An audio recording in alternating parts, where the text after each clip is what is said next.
Hello friends, कैसे हैं आप सब। सो वेलकम बैक इन हम तुम पार्ट 2।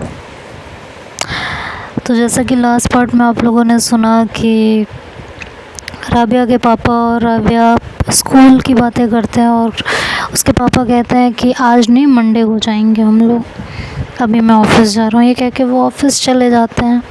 राबिया का मन नहीं लग रहा होता तो वह अपनी बेस्ट फ्रेंड जिसका नाम अनायशा होता है उसे कॉल करती है। एक और अनायशा।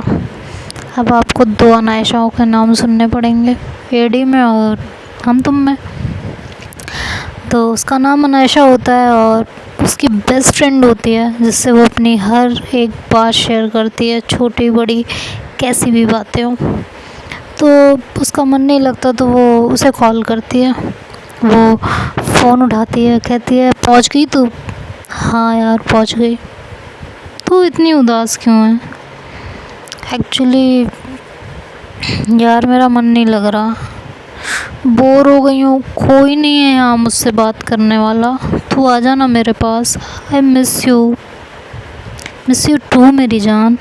लेकिन क्या कर सकते हैं, एक काम करना, तू कोई दोस्त बना लेना वहाँ। यार क्या है, मैं बोर हो रही हूँ, तुझे दोस्त की पड़ी है, मुझे नहीं बनाना कोई दोस्त।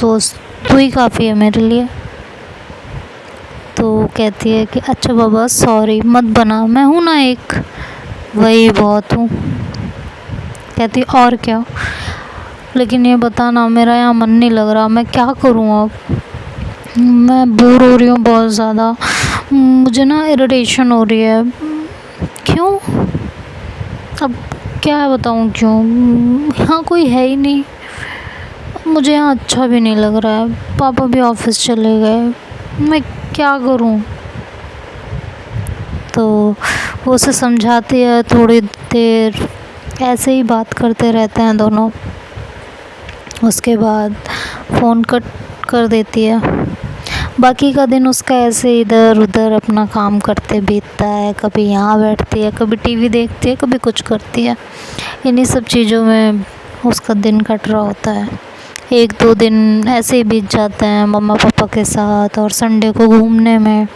फाइनली वो दिन भी आ जाता है जब राबिया को अपना स्कूल देखने जाना होता है।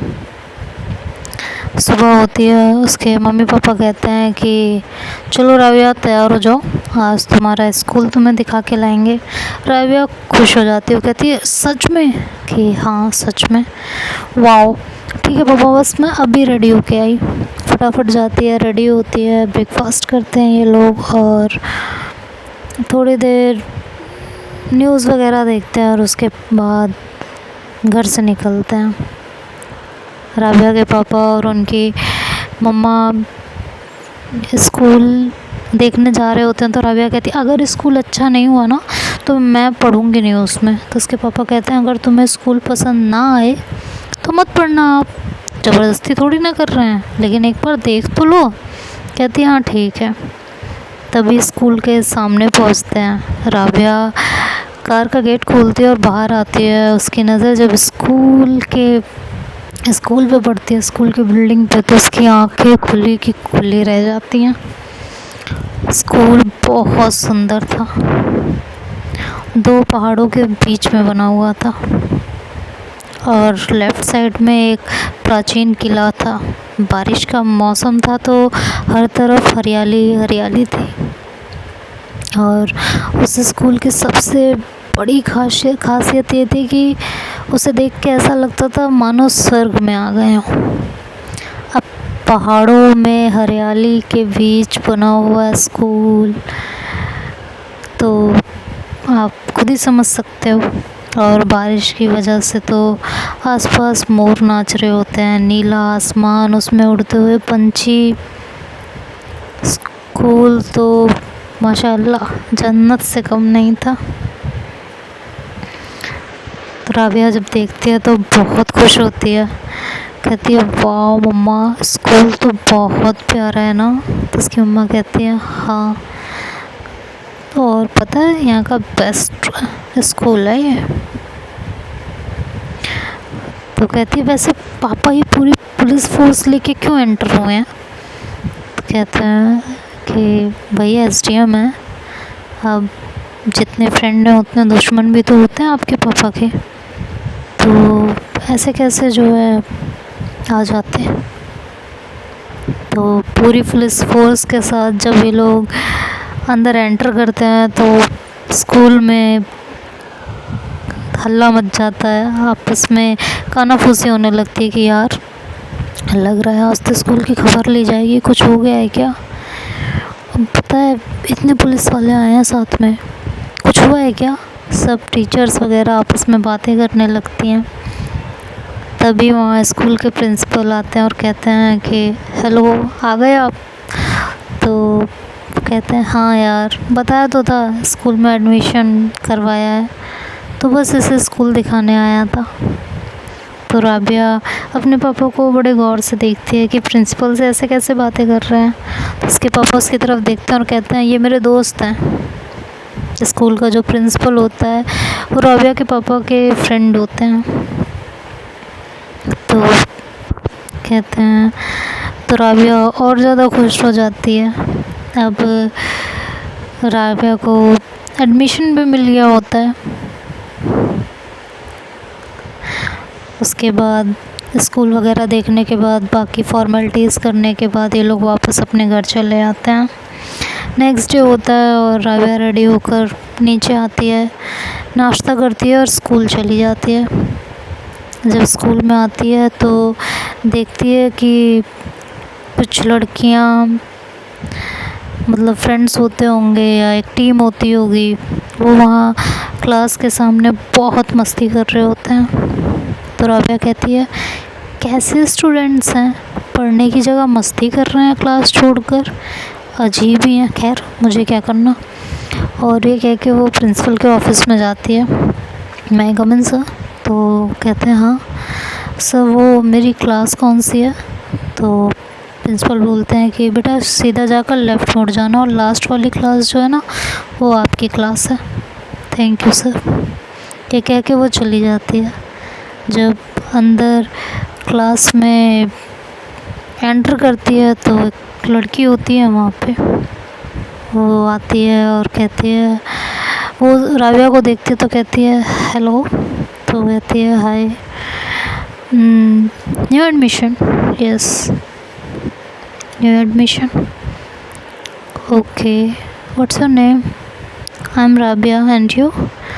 सृष्टि। ओके। तो उसकी मुलाकात सृष्टि से होती है। राबिया से थोड़ी देर बातचीत करती है, दोनों एक दूसरे के बारे में पूछते हैं, जानते हैं और उनके बीच एक अच्छी बॉन्डिंग हो जाती है बातें करते करते। तो थोड़ी देर में क्लास में और भी बच्चे एंटर होते हैं। तो उसमें एक ईशू नाम की लड़की होती है, वो भी आती है, जो कि सृष्टि की बेस्ट फ्रेंड होती है।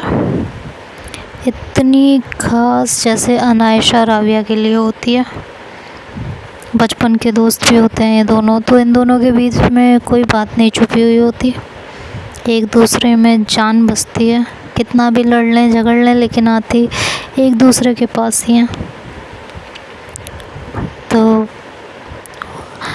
ईशू जब आती है तो कहती है, वो सृष्टि उसे ईशू से राबिया से मिलवाती है। तो ईशू कहती है आप तो वही हो ना न्यू एडमिशन। तो राबिया कहती है यस, आपको कैसे पता। एक्चुअली कल जब आप लोग आए थे तो मैं टेरेस पे खड़ी थी तो वहीं से देखा था, और आपके पापा एसडीएम हैं इसीलिए आपको ऐसे एडमिशन मिल गया, नहीं तो मिलता नहीं है ना। तो सृष्टि कहती है अच्छा बस बस बस। वैसे राबिया ये इशू जो है ना ये स्पोर्ट्स से है, तो स्कूल में सबको ऐसा लगता है कि इसमें एटीट्यूड है, जबकि ऐसा कुछ है नहीं। ठीक है, अब इसमें इसकी क्या गलती। तो इशू कुछ कहती नहीं है और वो क्लास से बाहर चली जाती है।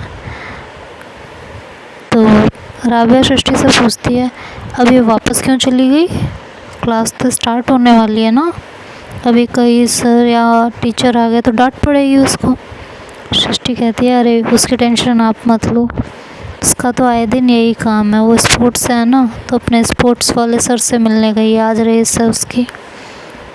ओ अच्छा, रेस मुझे बहुत पसंद है, कब है? तो कहती है अभी थोड़ी देर बाद। तो आप चलोगे? चलते हैं ना देखने। तो सृष्टि कहती है कि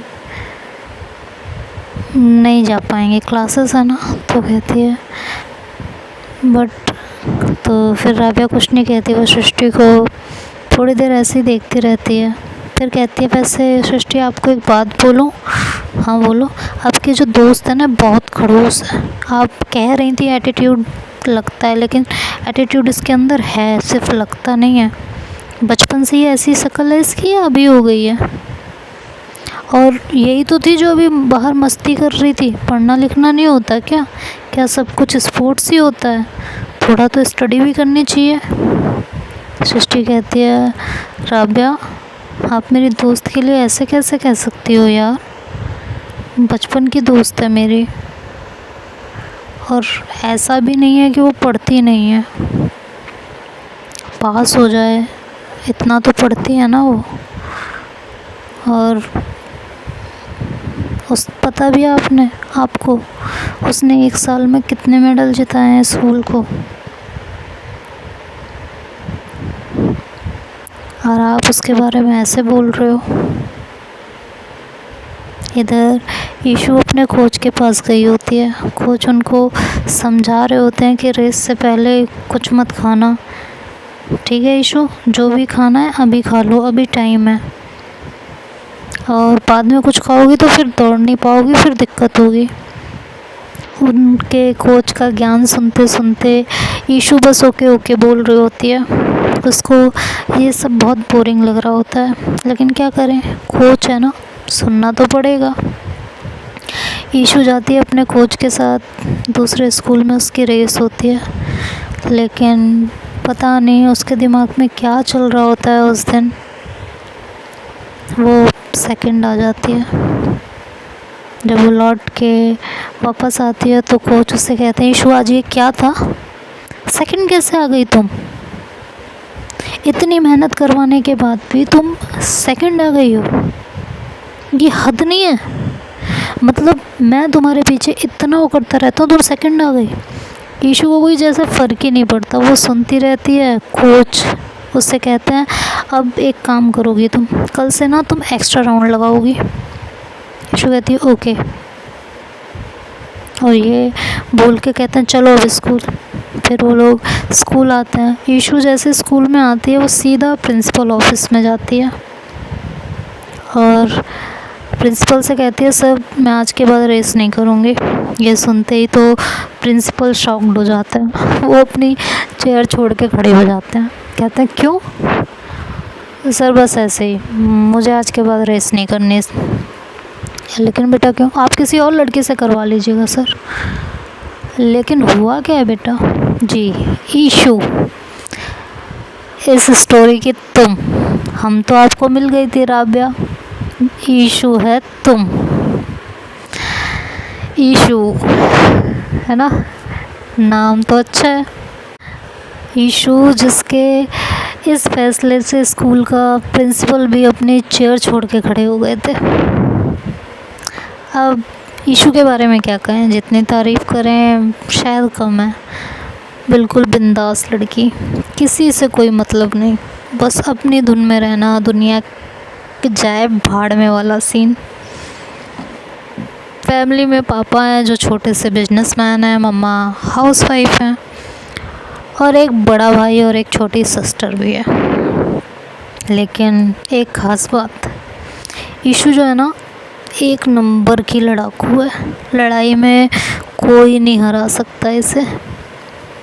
लेकिन दिल की बहुत अच्छी है। दूसरी कमी, गुस्से पे कंट्रोल नहीं होता, गुस्सा आ जाए तो कोई संभाल नहीं सकता। और ईशु की एक ख़ास बात कि अपनी फैमिली से ज़्यादा अपने अंकल आंटी के पास रहती है, क्योंकि इनकी जो बुआ जी होती हैं वो इनको इनके मम्मी पापा के बारे में भड़काती हैं कि तुम्हारे मम्मी पापा तुमसे प्यार नहीं करते, वो बहुत बुरे हैं, तुमसे ज़्यादा तुम्हारे भाई बहनों को प्यार करते हैं। लाइक जो बुआओं के काम होते हैं ऐसा। सबकी बुआ ऐसी नहीं होती होंगी, बट मोस्टली बुआ ऐसी होती हैं जो घर में बीज बोने का काम करती हैं। आजकल की बुआ का तो पता नहीं, बट पहले की तो होती थी। हाँ, मेरी नहीं थी। हाँ, मेरी बुआ बहुत अच्छी हैं मेरे लिए तो। बाकी अपने भैया भाभी के लिए कैसी थी वो तो वही जाने। खैर, तो बुआ का ये काम होता है जिसकी वजह से ईशु अपने मम्मी पापा से दूर हो जाती है, लेकिन अपनी दादी की सबसे लाडली होती है और सबसे ज़्यादा प्यार वो अपनी दादी से करती है। तो ये था ईशु के बारे में एक छोटा सा इंट्रो। अब तो आप समझ ही गए होंगे ईशु कैसी लड़की होती है ना। तो अब प्रिंसिपल आते हैं स्टोरी पे। प्रिंसिपल कहता है कि बेटा बात क्या है, जो भी प्रॉब्लम है मुझे बताओ, मैं उस प्रॉब्लम को सॉल्व करूँगा, बट आप ऐसे रेस नहीं छोड़ सकते हो। आखिरकार ईशु स्कूल के लिए कई मेडल ला चुकी थी, स्कूल का नाम कई जगह करके आई थी, तो ईशु जैसी स्पोर्ट्स गर्ल को वो कैसे छोड़ सकते थे। तो कहता है सर आप नहीं कर पाओगे, मुझे पता है ना सर, तो कुछ कहने का फ़ायदा नहीं है। इससे अच्छा यही है कि मैं रेस में दौड़ना ही छोड़ दूँ ना, मैं नहीं दौड़ पाऊँगी। तो कहते हैं बात क्या है बेटा, मुझे बात तो बताओ। अच्छा आप यहाँ बैठो। वो उसे बैठाते हैं तो कहती है सर मुझे ना मेरे कोच बिल्कुल नहीं पसंद है, वो ज्ञान ज़्यादा देते हैं और प्रैक्टिस कम करवाते हैं। अगर आप चाहते हो कि मैं रेस कंटिन्यू करूं तो आप उन्हें चेंज कर दीजिए। लेकिन बेटा ये इतना आसान तो नहीं है ना। सर फिर ये तो आसान है ना कि आप मेरी जगह किसी और को दौड़ा लीजिए, वो मेडल ले आएगी आपके लिए, स्कूल का नाम कराएगी। अभी तक आज सर पता है उनकी वजह से, उन्होंने मेरी सही से प्रैक्टिस नहीं करवाई, सिर्फ मुझे ज्ञान देते रहते हैं, ये नहीं करना है, वो नहीं करना है, ऐसे नहीं करना, वैसे नहीं करना। आज मैं सेकंड आई हूँ और उनसे ज़्यादा ना मुझे इस बात का अफसोस हो रहा है। अगर आप यही चाहते हो तो आप एक काम कीजिए, आप इन कोच को रखिए और दूसरी लड़की को आप उन्हें दे दीजिए मेरी क्लास से, या जिसका भी आपका मन करे वो स्कूल को मेडल दिला देगी हर स्पोर्ट्स में, रेस में। क्यों सर? प्रिंसिपल थोड़ी देर ईशु की बात पे गौर करता है। हालांकि प्रिंसिपल भी ईशु को बहुत मानता है, भाई स्पोर्ट गर्ल थी और स्कूल के लिए मेडल ला रही थी तो बड़ी बात थी। तो थोड़ी देर सोचता है और कहता है अच्छा ठीक है, मैं कोच चेंज कर दूँगा, लेकिन तुम तो दौड़ोगी ना फिर? तो कहती है जी बिल्कुल, अगर कोच चेंज हो जाएंगे तो ज़रूर दौड़ूँगी। ठीक है, 1 वीक में कोच चेंज हो जाएगा तुम्हारा, अब तो सही है? कहती है ओके सर। वैसे प्रिंसिपल के ऑफिस प्रिंसिपल ऐसे ही होने चाहिए यार स्कूल के, है ना। किस किस के प्रिंसिपल ऐसे थे? मेरी तो बहुत खड़ूस थी, मेरी प्रिंसिपल जैसी तो प्रिंसिपल कहीं होनी ही नहीं चाहिए भाई, ऐसी प्रिंसिपल थी। खैर, प्रिंसिपल से बात करने के बाद ईशु अपनी क्लास में आती है, मैम से कहती है मैम मैं कम इन? तो कहते हैं यस। जैसे ही वो ईशु को देखते हैं तो पूछते हैं कि कैसी रही तुम्हारी रेस? तो कहती है मैम ऐतिहासिक विजय रही है ऐसी जीत तो इतिहास के पन्नों में छपेगी। तो उसकी मैम हंसती है और कहती है हाँ सब पता है मुझे, जो डांट पड़ी है ना कोच से आपको पता है। तो ईशु कहती है अरे मैम वो तो पढ़ती रहती है। ईशु की ये फेवरेट मैम होती हैं, शारदा सक्सेना, हिस्ट्री टीचर, जो ईशु को काफ़ी हद तक जानती हैं, क्योंकि ईशु इनसे बहुत ज़्यादा क्लोज़ होती है। हर कोई अपनी एक टीचर से क्लोज़ होता होगा अपने स्कूल में, मैं भी थी, आप में से भी कोई रहा होगा। तो इसी तरह इन दोनों का भी रिलेशनशिप था। रिलेशनशिप मतलब वो नहीं, टीचर और स्टूडेंट का। ये अपनी टीचर से काफ़ी क्लोज़ थी और अपनी छोटी मोटी बातें इनसे शेयर किया करती थी। और शारदा मैम भी ईशू को काफ़ी हद तक जानती थी। इसके बाद थोड़ी बहुत देर वो और पूछती हैं, उसके बाद कहती हैं जाओ अपनी सीट पर बैठो। तो वो सृष्टि के पास चली जाती है और वहाँ बैठ जाती है। थोड़ी देर वो पढ़ाती हैं, उसके बाद उनका पीरियड ख़त्म हो जाता है तो वो चली जाती हैं। ईशू बहुत थकी होती है तो वो छुट्टी लेके घर आने के लिए कहती है। वो सृष्टि से कहती है यार मैं घर जा रही हूँ, मैं नहीं बैठ रही है यहाँ पे। तो सृष्टि कहती है तू कहीं नहीं जा रही है, पता है कब से इंतज़ार कर रही थी मैं, और अब ये बता तेरी रेस कैसी रही। तो ईशू बोलती यार मत पूछना, कोच ने डांट डांट के आधा खून पी लिया है मेरा। अरे तो यार उनकी ज़िम्मेदारी थी ना अपने स्कूल के लिए हर संभव प्रयास करना। अगर तू हार जाती तो प्रिंसिपल उनको बातें सुनाता। वो अपनी जगह सही है और तू अपनी जगह। ईशू बोलती है राइट, सही कह रही है तू, आजकल तो बहुत ज़्यादा समझदार नहीं हो गई है क्या यार, तू मजाक बना रही है मेरा। अरे नहीं यार तू तो जान है मेरी, मेरे जिगर का टुकड़ा, मेरे जिगर का छल्ला। हाँ तेरा मजाक कैसे बनाऊंगी मैं। हाँ अच्छा बहुत हो गया, जानती हूँ मैं तुझे बहुत अच्छे से, कितना कर सकती है और कितना नहीं। ये दोनों बात ही कर रहे होते हैं तभी वहाँ राव्या आती है और कहती है ईशू कैसी रही आपकी रेस। तो कहती है यार जिसे देखो वही रेस के पीछे पड़ा हुआ है, हद हो गई है। राव्या को ये सुनते ही गुस्सा आ जाता है। कहती है अच्छा कौन पीछे पड़ा है, पहली बार पूछ रही हूँ मैं, कुछ ज़्यादा ही एटीट्यूड है आपके अंदर, बात करने की तमीज़ नहीं है आपको। आपसे ज़रा सा कुछ पूछ लो आपके अंदर एटीट्यूड आ जाता है। ये अपना एटीट्यूड ना अपने पास संभालो, मुझे जो है ना इतना मत दिखाओ।